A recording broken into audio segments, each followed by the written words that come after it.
Okay. All right. Okay. Good evening, everybody. This is Patrick from the Poison Pen Bookstore in Scottsdale, Arizona. And thanks for joining us for another of our virtual events. And we are delighted to have Janet Evanovich back with us, looking very chic tonight.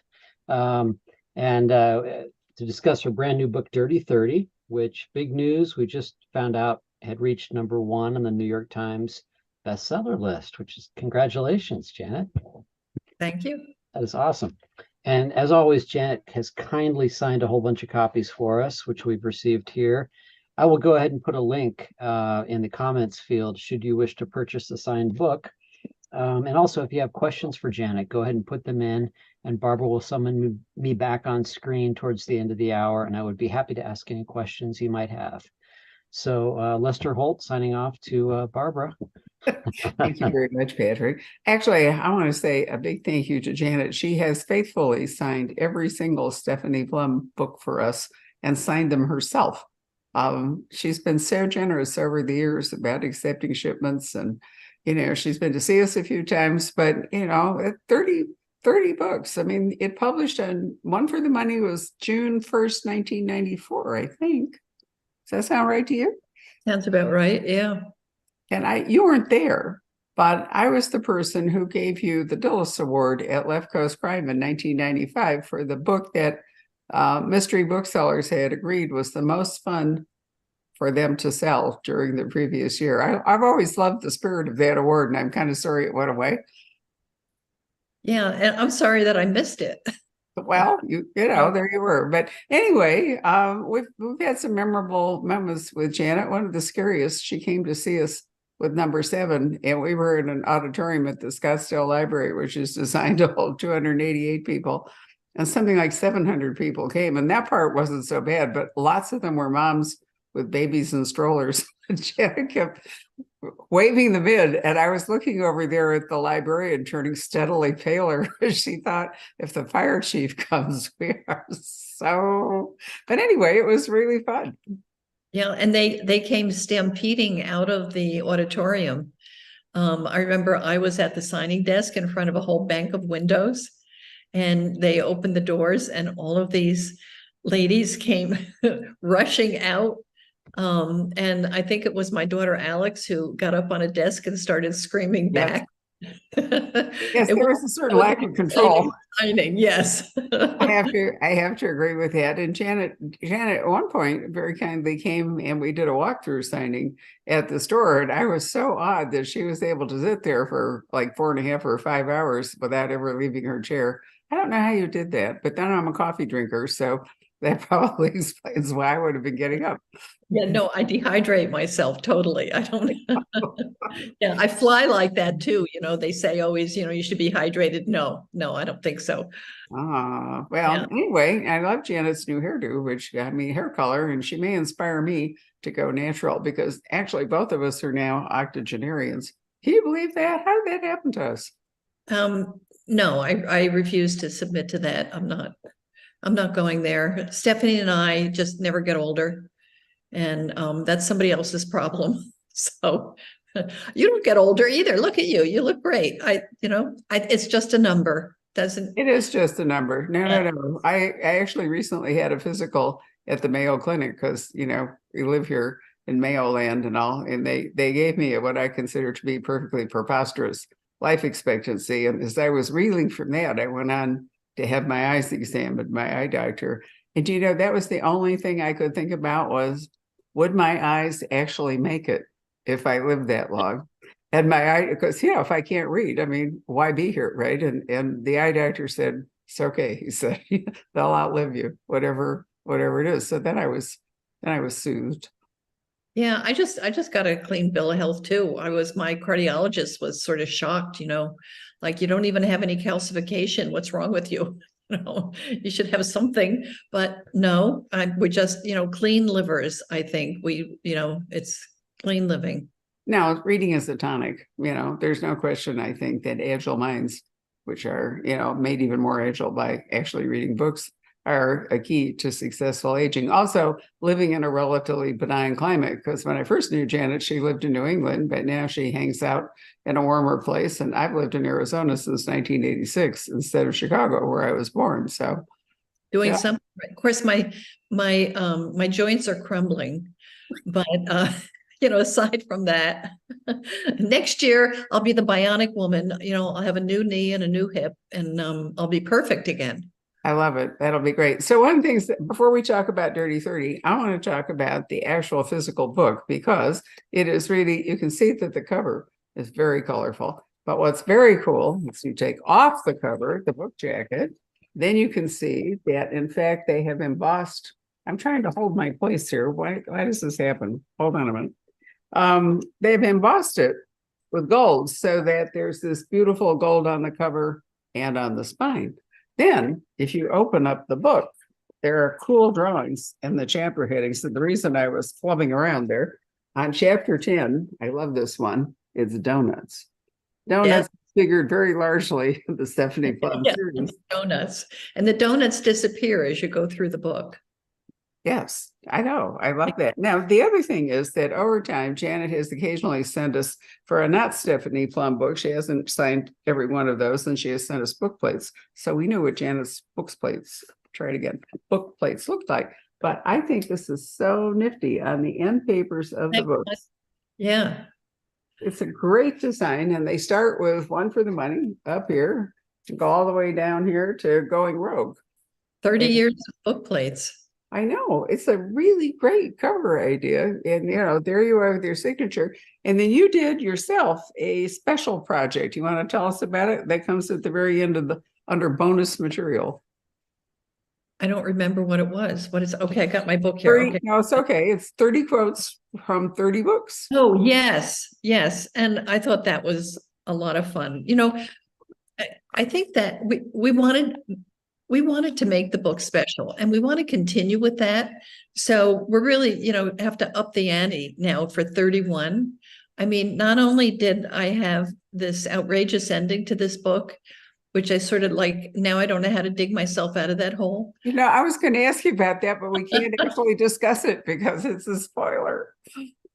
Yeah, we don't want to spoil it, but I have to say, I am a little nervous because no matter what happens at the ending, it's I'm afraid like there are going to be people who come and get me and find me and break your good knee. Yeah, it's not going to be pretty. Yeah, break my new knee. Yeah. So yeah, well, it's the secret's going to be out because the book has been out a week, so I'm sure it's getting around, although I haven't had any really bad emails so far. So oh, good. Well, there's been a certain TikTok anyway. Back in book 8, Stephanie and Ranger had an actual flesh to flesh moment. It's been a long time since book 8. In fact, somebody just sent me notice that book 8 was banned by the Collier County School Board. And I was like so relieved because I haven't had any of my books banned. And I was like, what's wrong with these people? Aren't they reading my books? Why aren't they banned?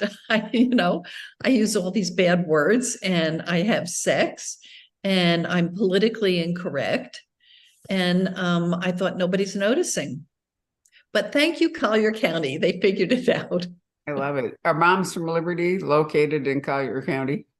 Yeah, I don't know. Well, I mean, that's the premier book banning group.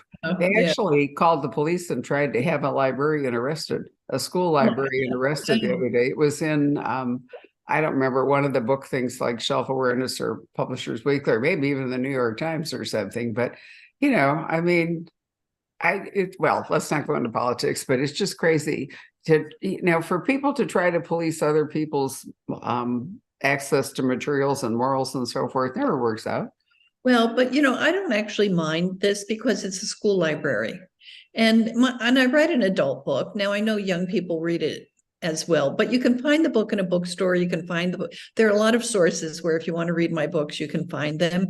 I don't feel like they really need to be in school libraries. You know, that kind of book banning doesn't bother me.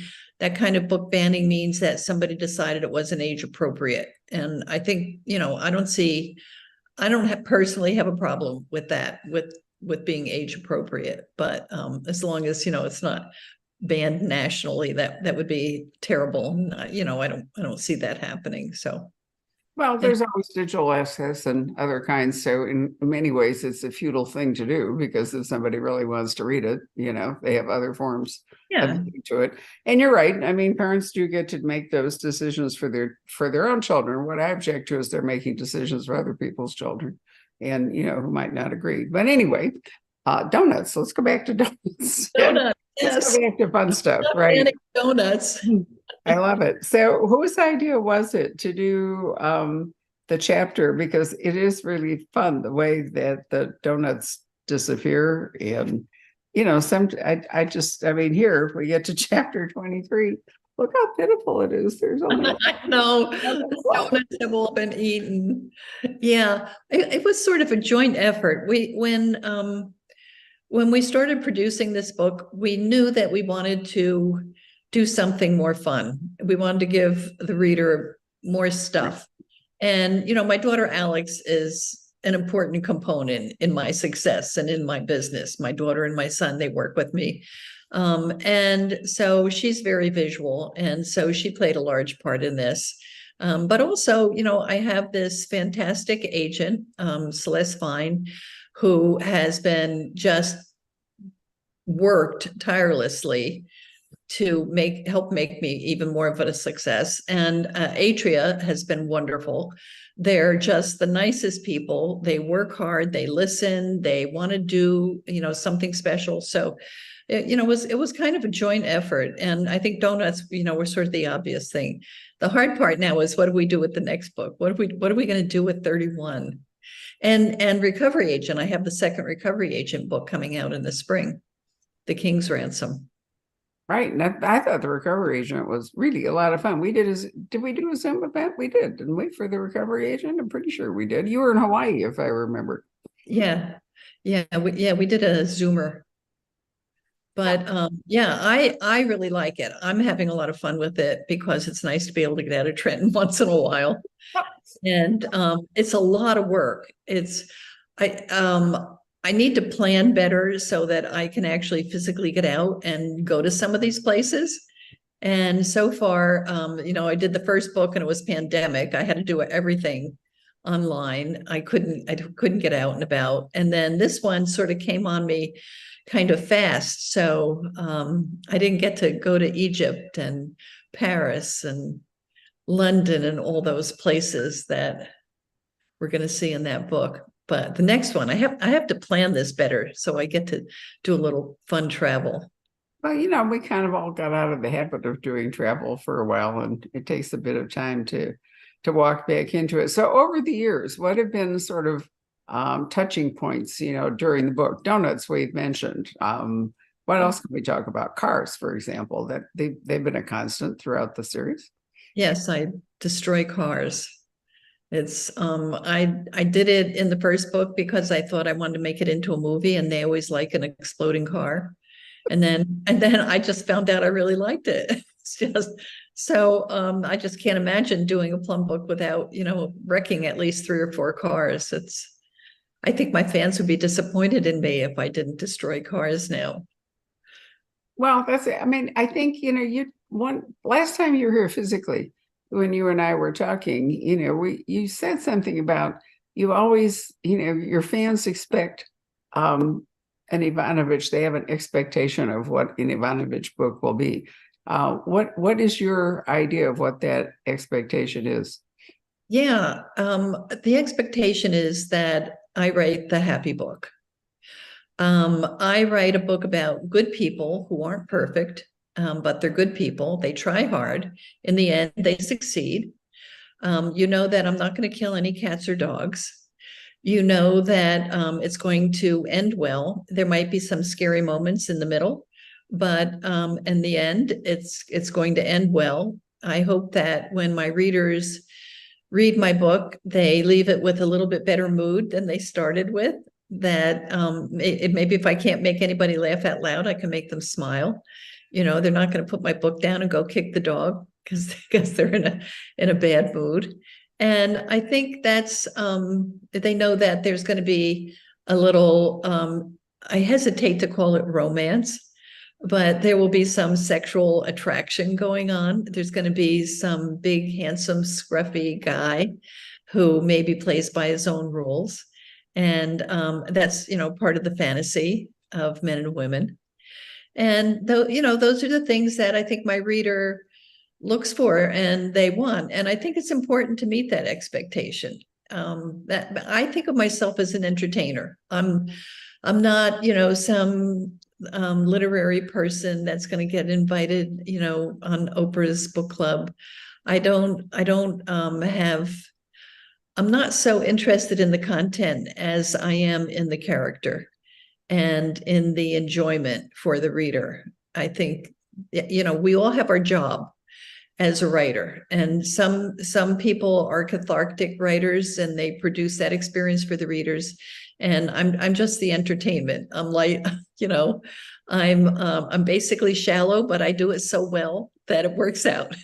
Basically shallow. I'm going to remember that for next time we talk. I really love that. So One for the Money was such a fabulous title. And it really fit with Stephanie as a bail bond person. Which came first? Did you come up with the title and then, kind of tailor Stephanie to fit that idea of carrying that forward? Or did you come up with Stephanie and then look for titles that would enhance the brand? Because that's actually what we're talking about, what you were talking about. Yeah, no, titles have always been horrible. Titles always come last with requires, like for a while there, we were having contests for the fans. They would submit titles to us because we were just dreadful at picking out titles. And One for the Money came after the book was done. And I think probably we called it 3 or 4 other things before we came up with One for the Money. And then on the second book, my husband thought of 2 for the Dough and 3 to Get Deadly. And then we were totally stuck with the number thing, which, after 29 books, I said, maybe we could just move away from this once in a while. And so now we have, some books that don't have the numbers in, although I wanted to come back for Dirty 30 because it was such a good title. I just couldn't resist.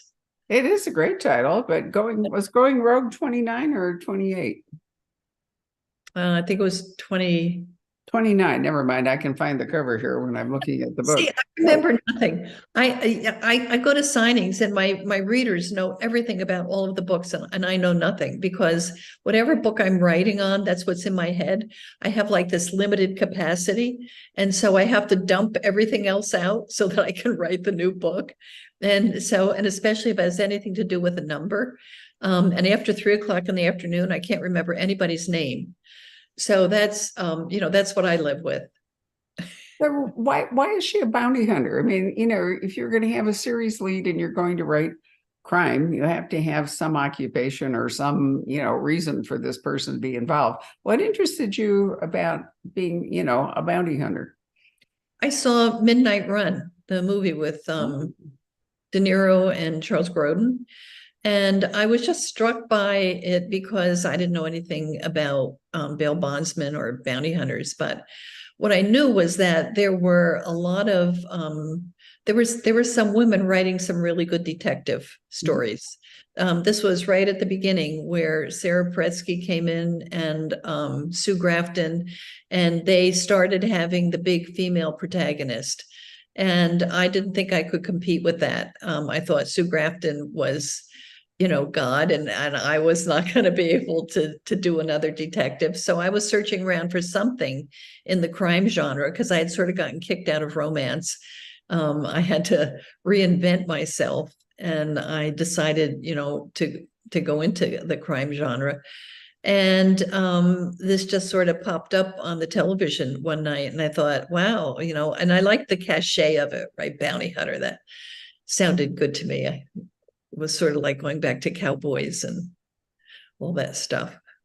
Well, Well, it does give her sort of a quasi-legal, but it allows her a lot of freedom that she'd have to follow procedure and other stuff if she were a cop or whatever. So, although, what I'm finding really interesting, Janet, is that the private detective today is not really, the gumshoe of yore going out and, walking around. It's not Archie Goodwin or whatever it is. And so what we're getting right now are true crime podcasters. Podcasters are becoming kind of the Kinsey Milhone and, B.I. Warshawski and all. And as true crime is working to some degree by crowdsourcing, trying to get, multiple people to help sift through evidence and come up with things. I really find it interesting. I've always loved the way crime fiction follows along the edge of social change, or sometimes actually leads it. Mm-hmm. Yeah. Also just, the whole podcasting business is, I'm sort of left behind in all of this. It's like I'm in a lost generation with all of this stuff, but it just opens up all kinds of things, just like streaming. Here we sit, look at this, reaching out to a whole lot of people and in our offices, and it's a whole different world. I think it's great. I wish I wish I could be more a part of it, but you can't do everything. I'm sort of locked in my room day after day, writing Stephanie Plum and Gabriella Rose, and every now and then somebody opens the door and throws a bag of Cheetos in at me. Well, you know what? Your work ethic is remarkable. 1994, this is not even 2024, and you've written 30 Stephanie Plums along with other books. So, you're not a slacker. You're definitely hard at work. Well, see, it turns out that if you stop giving your publisher books, they stop sending you money. Oh, dear. Yes, it's so unfair, isn't it? It's just like, that doesn't work for me. Mm-hmm. Right. No, I get it. Totally get it. Which is why you're able to lead, move your office and all that good stuff. Yeah, no, publishing is unfair the way they do expect to make money, but so it is. And actually, bookselling, in theory, also has to make money, or at least my staff would like to say that, we should make money. What can I say? Anyway, what would you like to say about Dirty 30 in terms of the plot? Because you have a couple of interesting things going on. Yeah. Well, one of the things I like about it is that there's a lot of Bob the dog, because Morelli goes off. He's in Miami on some cop stuff, and he leaves Bob the dog with Stephanie. And so Bob the dog is there right throughout the whole book. And in fact, Bob the dog ends up being the hero and saving Stephanie in a very scary situation. So I like that part of it. I like that Lula is being stalked by Grendel, and who is a character out of a board game she's playing. She doesn't realize that Grendel is actually from Beowulf, the book, but doesn't matter. She's being stalked by Grendel. That was fun. When you write this many books, you have to have fun with it too. Like, I write for the reader. I really do, because without the reader, I'm nothing. This is all about entertaining and communicating, and that's where I get my kick. But you also have to enjoy yourself when you're writing. So I have to, when you've done a series this long, it's not that easy keeping it fresh for the reader, and it's even harder keeping it fresh for me. So I have to find things, that I enjoy. In this book, I wanted to have Bob the dog. I wanted to have, this Grendel thing chasing after Lula. And I wanted to have a lot of Ranger. So that was why I had to get rid of Joe. Poor Joe, he got shoveled off to Miami, making late night phone calls to Stephanie when she's, in the car with Ranger. So it was a fun part. And then, of course, I had the ending, which we will not talk about to any great extent, but Yeah, I can see that you really did have fun with that. One of the things I really enjoyed was Lula's fashion sense, if indeed she even has one. But Yeah. you spent a fair amount of time describing, Lula's wardrobe in its various malfunctions or successes or whatever it is. And I keep trying to envision her in my head, from the way you describe her. It's pretty awe-inspiring. Yeah, Lula has been a character that has really evolved. She started out as just a walk-on in One for the Money. She was one of two hookers in that story, and she just stuck with me. When I went to write book number 2, I couldn't get Lula out of my head, and so I brought Lula in and I gave her a job at the bail bonds office. And again, she was, sort of a walk-on there too.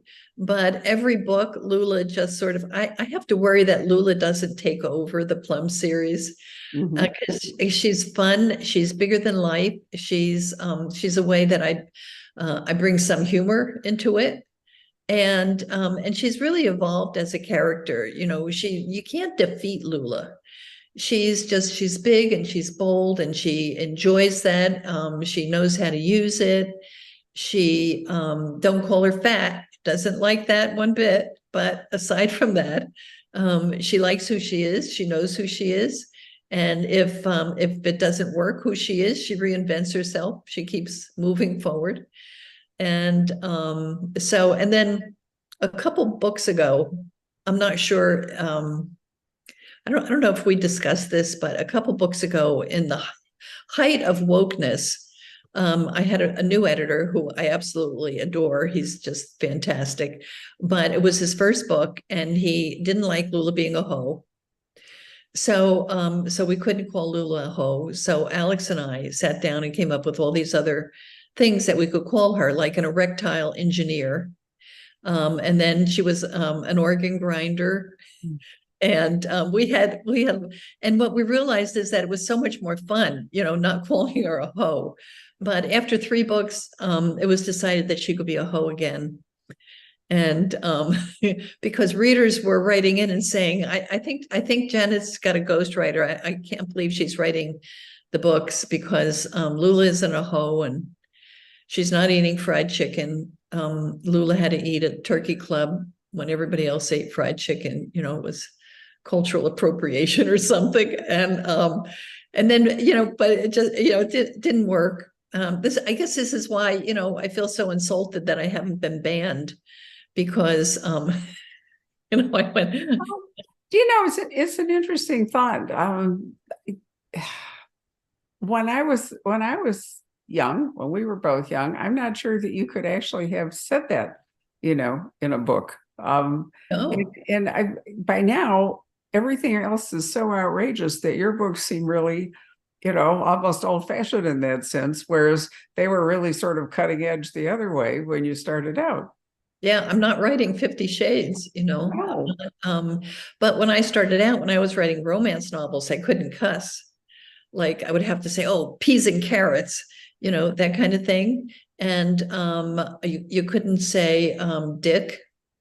It was his manhood. And I mean, there were all these things, but what you could say was nipple. That was allowed. And we had lots of, adjectives for that. It was strange times, right? Well, it's almost like the old Hollywood code, and when the censors would plow through the movie scripts or the whatever it was, or the rushes or something, and prune out anything that they thought. We're having that happen all over again. There's a whole thing going on with taking out offensive words out of some books. Georgette Harris, Agatha Christie has even been subject to that. So, the thing is that what's offensive changes all the time.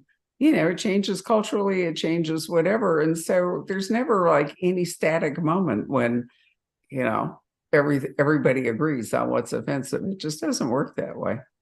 No, but I do think it's important that we don't take this out of books in the past, because it's part of history.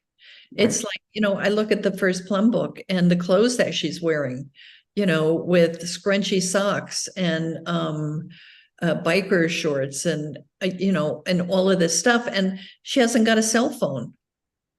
In that first book, I mean, she's in trouble and you're like, why doesn't she just call someone? Because she doesn't have a cell phone. Oh, that's wonderful. I was also thinking how useful Lula is in your mission to destroy automobiles. I mean, she's kind of an essential factor there. So my late mother's favorite character, unsurprisingly, was Grandma. Did you always intend her, or was she another character that walked on and then kind of began to take over? No, Grandma was always important. She was, because she's a combination of my Aunt Lena and my Grandma Fanny. So she was an important part of my childhood, and she was always important. She was as important to me as Stephanie. The mom was sort of pushed aside for a while, because she was so normal.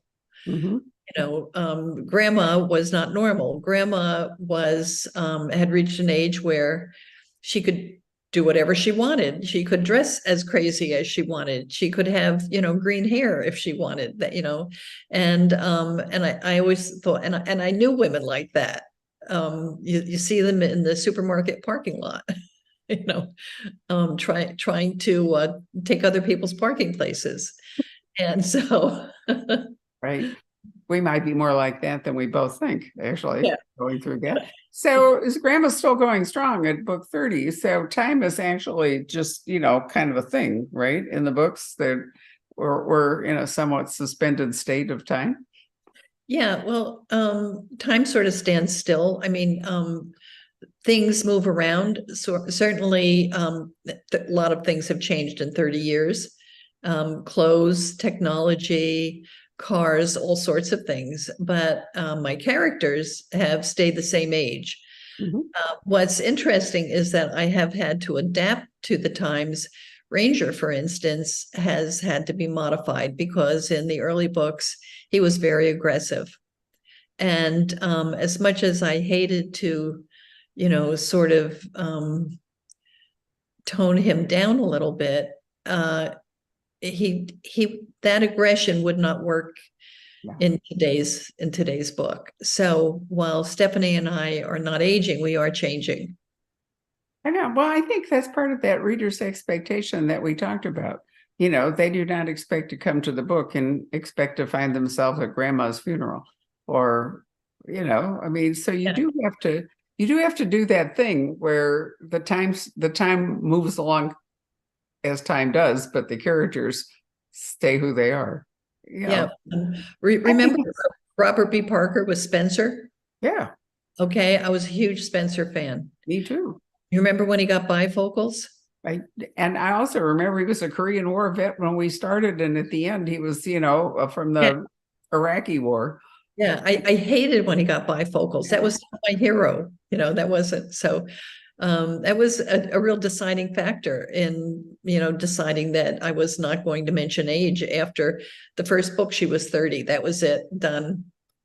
Yeah, well, I think that that's a bargain that readers make with authors and vice versa. I mean, readers come to the book and they're okay with that. And Michael Connolly and I are going to be together tomorrow night. He's coming to the store, as he has for every one of his books, and he made a decision, to age Harry Bosch over time as we've gone through. And so the reader's expectation for that is different than the expectation, when they expect to find Grandma and Stephanie and Ranger and Morelli and all largely the same age, while other stuff around them is moving. Yeah. Yeah. So, it's just sort of personal preference. And, but I think that there was a book, I think maybe it was, I don't know, 3 or 4 books ago, where every now and then I would slip in that Stephanie kept saying, they'd say, "How old are you?" And she'd say 57. No, why did I say that? And nobody picked it up that she was actually 57, if I had been aging her. I didn't get any mail on it at all. I love that. Yeah, because that's true. Book 27, she would have been 57, according to, I love that. And I so didn't notice it either, I have to tell you. That's embarrassing. yeah, well, I can't remember what book it was. It was several books ago, and different things would happen to her, and she would say, "Oh no, well, I'm going to my 15th reunion in high school. No, wait a minute, no, it's the It was all stuff like that. And then, but nobody said anything about it.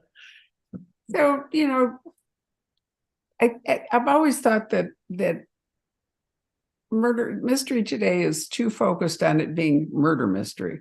There has to be a dead body. But in truth, if you go back to the golden age and so forth, there were all kinds of crimes that made a murder mystery. It could be a theft, it could be a kidnap, it could be all kinds of things. So if you're writing comedic mystery, do you always have to have a body, or can you write a whole book around, let's say, a diamond heist? I think you could. I usually have a couple dead bodies because it was advice I received from one of my past agents, and he said, if things get dull, just kill somebody. And so when I have a sagging middle, usually at page 100 and then around page 200 again, you really need to raise the stakes for the reader, especially if you write humor, because it's very easy to just sort of get into this, ha ha ha, and not be really concerned about what's happening to your character. So in order to balance out that lightheartedness, the humor, I decided that I needed to raise the stakes periodically. And, the easiest way to do that, of course, is to have a dead body. So I almost always have bodies. But you don't actually execute them in front of us, do you, very often? No, that's another thing of, the promise to the reader is that there's not going to be graphic violence on stage. It can happen off stage, but it's not going to be on stage.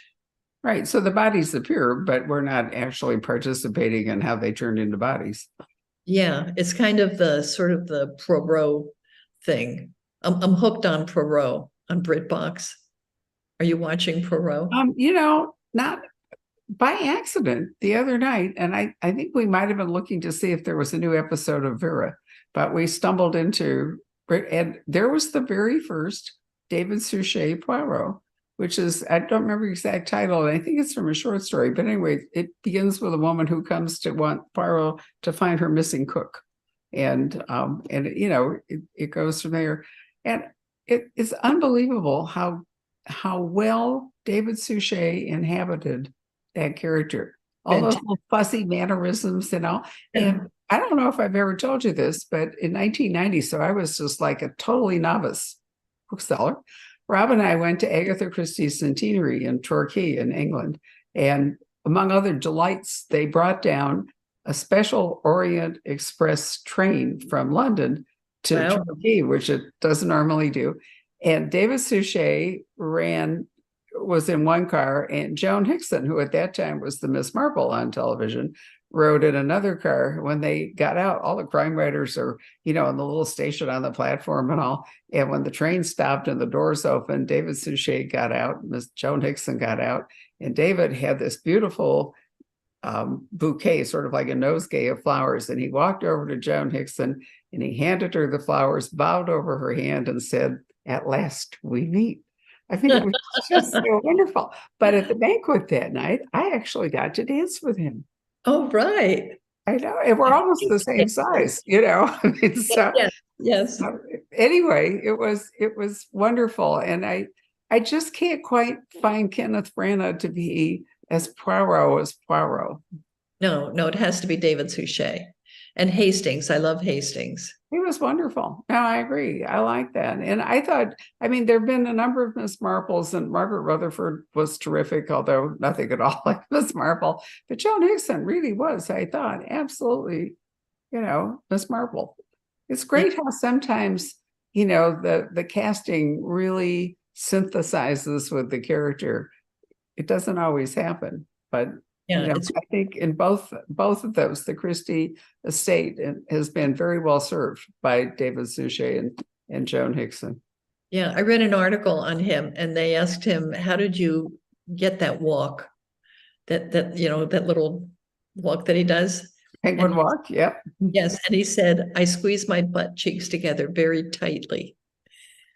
Oh, I love that. That's wonderful. So speaking of movies, there was a movie for One for the Money. have you got any sort of movie or TV interest going for either Stephanie or for the recovery series? Yeah, we do. You know, I've had many starts on the West Coast, and none of them have turned out. They've all been fun, you know, to be involved in. I wasn't involved in one for the money at all. Nobody would even talk to me. But since then I have, and, you know, we've just never had the success of, you know, finally getting it to the screen. But there's a lot of interest in the recovery agent. I just signed a deal with Skydance, which, oh, I probably shouldn't have said that. It's not been announced. Don't anybody say anything out there. It's our secret. You can't say anything. Shh. Right. Got it. Yeah.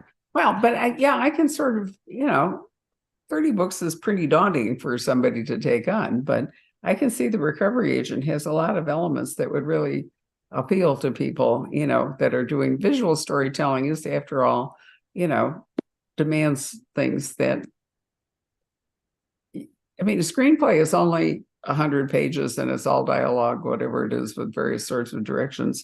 And it's hard to translate some books. And did you watch the first adaptation of Louise Penny's series? No. It just was not successful television. It was almost impossible. She says so herself, so I'm not in any way insulting Louise, because I'm very fond of her books, but it was almost impossible to take that quirkiness and, eccentricities and stuff of Three Pines and translate it to all of the characters in the place and make it work. Yeah. And I think the recovery agent, is one of those things that really can become excellent television, lots of action, high stakes, the whole bit. I could see it as a movie easier than television. Can you? But so it's going to be interesting to see, if it really, I mean, the thing is, you make these deals and then they go into committee and they go to writers and then they go, and by the time 2-3 years has passed and then then it just never seems to get to the screen. So I'm always just very cautious about it. I mean, I enjoy it in the beginning, and I hope somebody's going to take me out to dinner for it, and but until it actually gets there and it's in the 7th year and going into reruns, then I'm very cynical about the whole process. A lot of it's luck, a lot of it's timing, and Yeah. who could anticipate, like the writer's strike, for example, or the actor's strike, which threw a cannonball into all kinds of projects. Yeah. I was always surprised that Plum didn't go to television because I thought that was such a good television project. But it just kind of got bogged down, and that's the way it is with the West Coast. It's there's so many people involved in any one project. It's sort of amazing that anything gets made. Isn't it great to be a novelist and be, in charge of your own world, and Yeah. it works the way you design it. You don't have to take it to committee or have somebody, edit it or whatever it is. Yeah, well, you do have editors, and as you progress, you get a little bit more power over the editors. But when I was writing romance, I mean, I had a different editor for every book. There were some books that I had 2 and 3 editors for, just for this one little tiny book. And they all had their own ideas and, their own agenda. And, so my attitude was, you don't have to take all of their suggestions. But if it's a difference between vanilla ice cream and chocolate ice cream, give it to them. And aside from that, my daughter just got a contract to write children's books. And so, her first book comes out in the fall next year. And so we've been going through it with her editorial suggestions. And I said to her, well, if they really are sticklers about something that you feel is important in this first go around, just let them go. And then when you get first pass, they'll have forgotten about it and you can change it. Wow, there's a technique. I really like that. Yeah, very sneaky. very sneaky. I'm in favor of sneaky. I'm okay with that. Well, I am too. Well, I didn't mean when I said edit that that books don't have editors. I was more thinking along the lines of, the cutting room floor where Yeah. whole things can disappear and And you there's really lose control. yeah, Yes, exactly. absolutely. It's not collaborative in the same way that, working on, I mean, I've always thought, because I've edited, hundreds of books myself when we had our publishing company, that the object, was a dialogue in which you hope that if the book needed to, I think what it came down to was I would often say to an author, "What did you mean by this?" And then the author would tell me. And then I would say, "But why isn't it, here on the page?" It Yeah, doesn't help if it's in your head. And sure. so the object was to just make the communication better, so much more so than, to actually steer the book. But, who knows? Every editor has their own style and is an important part of. And you also want your editor to love your book so they can sell it to the sales department and, all the rest of it. Yeah, well, I have to say that since I've been with Plum, I mean, I have just had fantastic editors. When I was at St. Martin's, I had Jen Enderlin, who, I dearly love. We're still friends. And I have Peter Borland now and Adria, who's just fantastic. So I've been fortunate that, and they make my books better. They really do. They have, And and there's such a good chance. sorry, but Suzanne actually published one for the money, and she was at Scribner. But I'm trying to remember, was that before Scribner was acquired by Simon and Schuster? After Robert Macmillan fell overboard, or whatever happened to Robert Macmillan, that we'll never know for sure. Yeah, my first year with Scribner was just Scribner. Yeah, well, I think it was, but I mean, in a way, you sort of come full circle back in the sense that Scribner is part of Simon and Schuster now. Yeah, I'm back home. Yeah, no, I think it's great all the way around. Patrick, why don't you come and join us and see if there are any questions from the audience or comments that you would like to make? Because Patrick's been around. Actually, Patrick came to the store, I think, the year that we did Left Coast Crime, and the Dulles Award went to One for the Money. So he was right there. Yeah, 95. Mm-hmm. Let's see here. Yeah, there are quite a few questions here. Okay. Well, Robin says, one thing I love about your books is that they still attract new young readers. Earlier this week, a young woman mentioned your books and asked if she should start from the beginning. Absolutely. Let's see. That wasn't a question. That was a That was a statement. comment. All right. Well, but see, I don't think you have to start from the beginning. I mean, that's, again, personal choice. Some people like to do that. But I write, each book is complete in itself. So you really can pick it up at any time and read any one of the books and read it just as a standalone if you want. It's like watching Poirot, right? You can, I know that first episode that you're talking about, and I think I had been watching him for like 3 weeks before I saw that first episode. It was in the third season. So How do you balance putting in just enough to orient a brand new reader without kind of boring the people that have been with you from the very beginning? Is there a certain amount of backstory that you have to put in each book? yeah, and that's always really difficult. And I'm always aware of that, trying to insert all of the information that I need to, knowing that there's a new reader in there, readers that have been with me for a long time. You also have to be very careful not to load it up all in the front, or else it becomes very boring because all you have is narrative. So yeah, it's one of those things that requires, a couple glasses of wine. Let's see. Gina says, Grandma Mazer got a puppy, but we haven't heard about him anymore. Will he be back?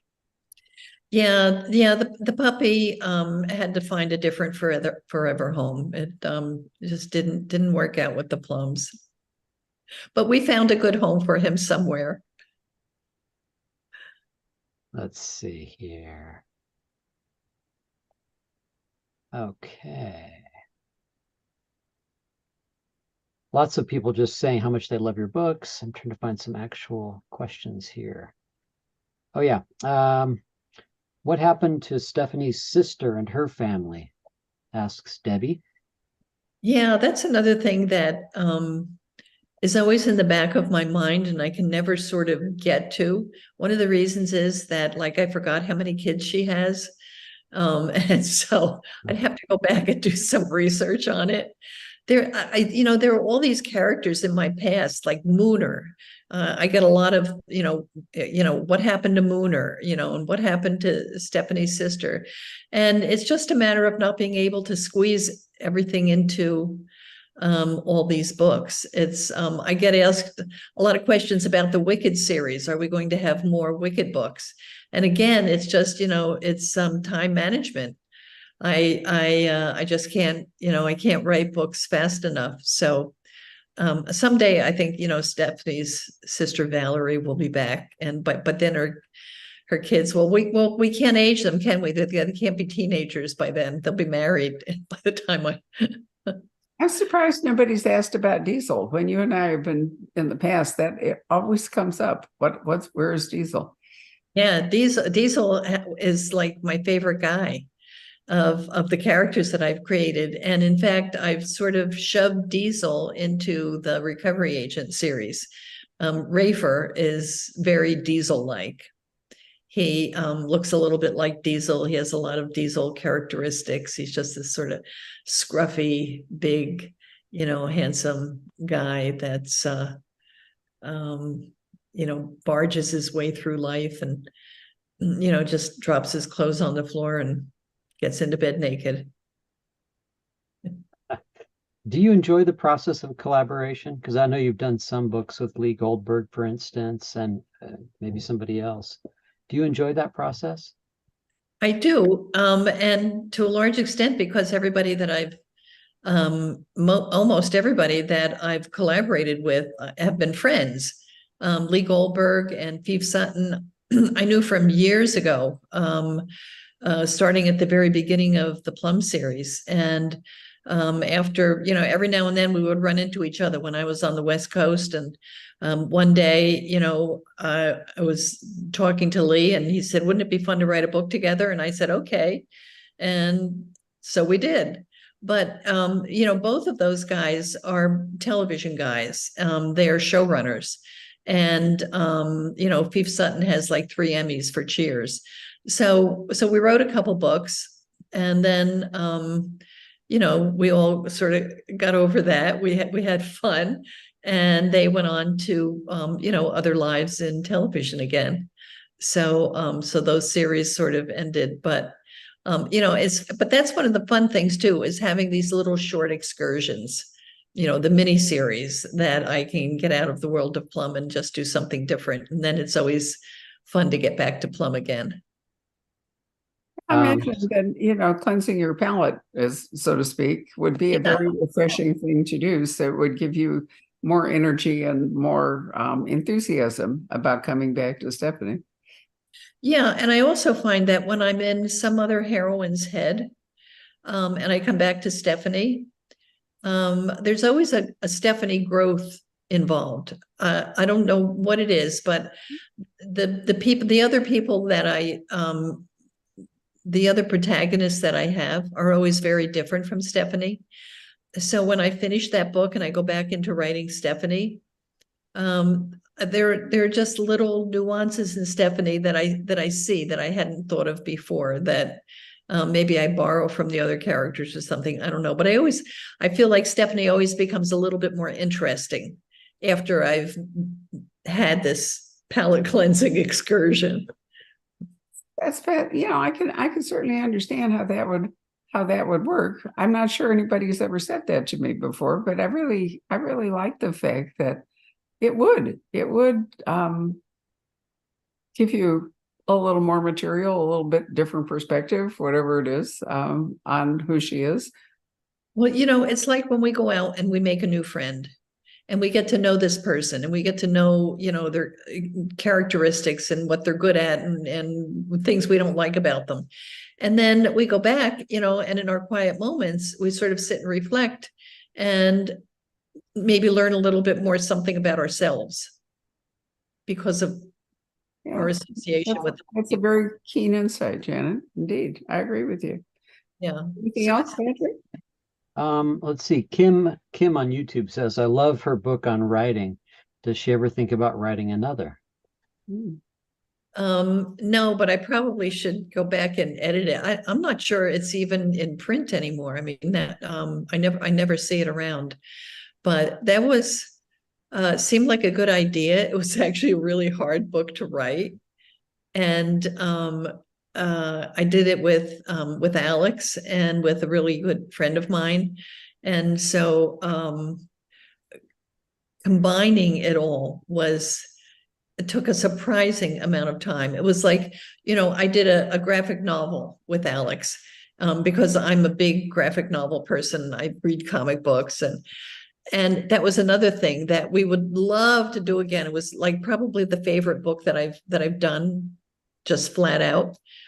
So work intensive, lots of people involved, inkers and artists and colorists, and so writing the nonfiction is a whole other talent.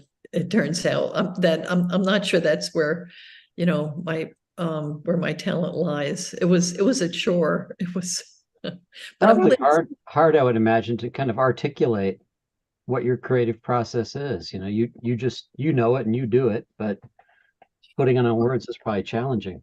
Well, we thought it was going to be easy because we had originally on the website, we had sections of people writing in and asking me questions about writing, and I would give them answers. And so we had this big backlog of questions and answers on writing. And the idea was that we were going to take this and we were just going to make it into a book.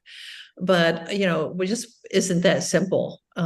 It's just a skill set of organization that my mind wasn't really up to. I think it turned out okay, and I'm glad somebody is reading it and getting something out of it and enjoying it.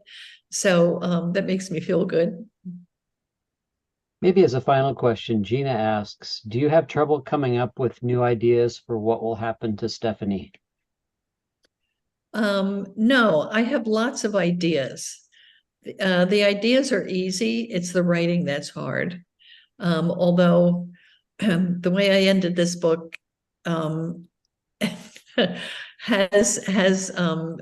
has given me pause. I have to admit, I have a lot of ideas. I don't know which one is the right one. So I'm working it out. Never fear, never fear. We'll figure it out. But writing is hard. Ideas are easy. I think that's interesting. I wonder if your subconscious set you up, with this ending, so it would push you in a direction maybe that will surprise you. Well, I was going through the whole book and having a great time with Stephanie and Ranger. And I got to the end and I knew what the end, what was going to happen between the two of them at the end. And it did. And I loved that part of it. And I loved the way that it worked out, that I wrote it. And then it got to the very end, and I got this idea like, oh my God, Joe's coming back from Miami. And so I just went with it, and and enjoyed that part of it too. And then, a couple of weeks later, I was like, damn, now what? Now what? That's going to be the question for the next book. So stay tuned, everybody. There's an extra mystery in right. 33. That's actually not a bad book title, Barbara. Now what? Oh, yeah, well, that's good. You could, right. Now what? That could be 31. 31 is now what?